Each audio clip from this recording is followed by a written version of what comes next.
guys is don't think you're gonna jump into FBA and you're gonna become a millionaire right away. It's hard work, a lot of effort. You gotta make sure you have a cool product, cool branding made, and you're gonna make it. You just have to commit to it, dive in, and work hard.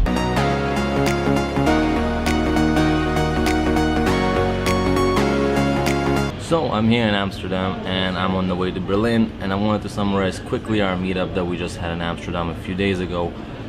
One of the things that we discussed quite a bit was about the private label side of things, and I want you to understand that private label in the future might not stick around for too long. Now before you get worried about what I just said, let me explain.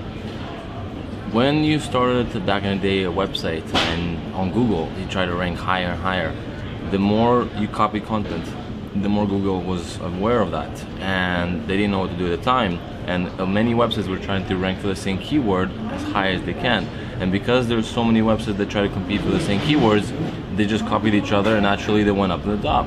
Now Google got smarter, and what did they do? They started to implement algorithms, and now it's a lot harder to rank for a keyword high up on Google. Now Amazon is going to do the same thing, and in reference for keywords it's going to do the same thing for private label.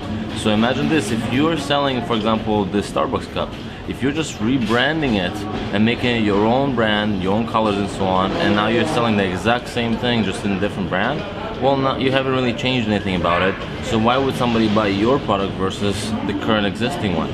So what you need to understand is, if you want to do a successful private label launch, you have to read their bad reviews about this cup and improve it, make it a lot better. And that way you are actually differentiating in the market with all your competitors, and therefore if it does come to the point where Amazon starts implementing all the algorithms, they will remove all the bad ones that are no longer providing any user experience, and yours will stay up at the top because you have something unique, people like it, and you're providing the user experience for them to want to keep buying from you. So that's the main differentiation. If you think that you're going to create the same cup with similar branding or maybe different branding and nothing much changed, and you're just going to lower the price, that's not going to be sufficient enough for you to rank higher or make more sales. You might be successful for a short term, but not long term. So branding is important, but make sure also to differentiate and make sure you provide user experience for the customers. So that was the first point that we covered a lot. Another topic that we discussed was the freight forwarder and when you should and when you shouldn't have one.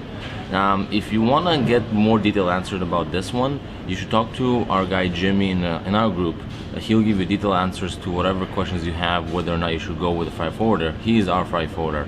But one thing you should know is, if you're on your first order, if you're under, let's say, 1,000 units, essentially if your bulk order is under 275 kilograms, you don't really need to bother getting a freight forwarder. Just do an air shipping, maybe DDP, which is direct to Amazon warehouse.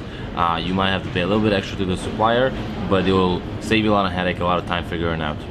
If you have a bigger order, a lot more logistics is involved, then I would definitely suggest having the freight forwarder. It will save you a lot of time, a lot of energy. They will do most of the logistics for you, and therefore you can focus on growing your listing, focus on growing your brand. And those are the main couple points that we discussed. There was a lot more questions that were asked, and we have our live video posted on our Facebook group if you're curious to see that.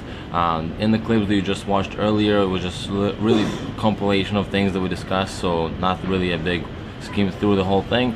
But I hope you enjoyed what you see so far, and I will continue off to Berlin.